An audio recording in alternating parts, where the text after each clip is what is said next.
আসসালামু আলাইকুম। আজকে আমি মেহেদি দিয়ে কীভাবে চাপাতি রং করে তা দেখাবো। প্রথমে চিনি, চাপাতি আর আটা নিয়ে একটা 4 কাপ নিয়ে নিই, কারণ চাপাতিগুলো বড় হতে হয়।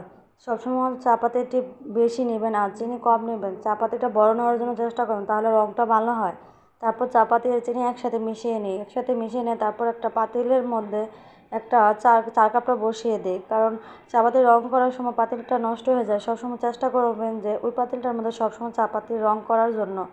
তারপর চা কাপটা নিচে যাতে না থাকে চাপাতি, চিনি চতুর্থ সাইড যাতে থাকে সুন্দর করে দিয়ে তারপর পাতিলটা বসিয়ে দেবেন। তারপর আর একটা পাতিল বসিয়ে দেবেন এটার উপরে। তারপর এটার মধ্যে পানি দিয়ে দিবেন 1 গ্লাস। তারপর আটাটা পানি দিয়ে একটু গুলিয়ে নিয়ে ওই পাতিলের উপরে একটা ঢাকনা দিয়ে তারপর চতুর্থ সাইডে আটা দিয়ে দিব, যাতে ভাপটা না আসে ভিতরে, যাতে রংটা হয়ে যায় তাড়াতাড়ি। এভাবে একটু পর পর যাতে গ্যাসটা চালু করে দেই, তারপর একটু পর পর যাতে ভাপটা না আসে, তারপর একটু পর পর আটা দিয়ে দিই।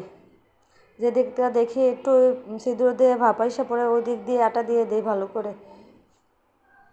তারপর যখন 10 মিনিট পর হয়ে যায়, তারপর এভাবে উল্টে দিয়ে খুলে নিই। আস্তে আস্তে খুলতে হবে, নাহলে নিচে রংটা পড়ে যাবে। এই তো মাশাআল্লাহ, দেখেন কত সুন্দর আমার চাপাতির রং হয়ে গেছে। এই তো আমার মেহেদি এখন বানিয়ে নিব আটা দিয়ে। সামান্য পরিমাণ আটা দিয়ে দিব। চাপাতিটা পানিটা যখন ঠান্ডা হয়ে আসে, আটা দিয়ে ভালো করে মিশিয়ে নিব। অল্প অল্প আটা দিয়ে মিশিয়ে নেওয়ার পরে তো মাশাআল্লাহ, দেখেন কত সুন্দর কালার আসছে, রংটাও কি সুন্দর মাশাআল্লাহ। এই তো আমি দিয়ে নিয়েছি, দেখেন আমার নখের কালার মাশাআল্লাহ কত সুন্দর।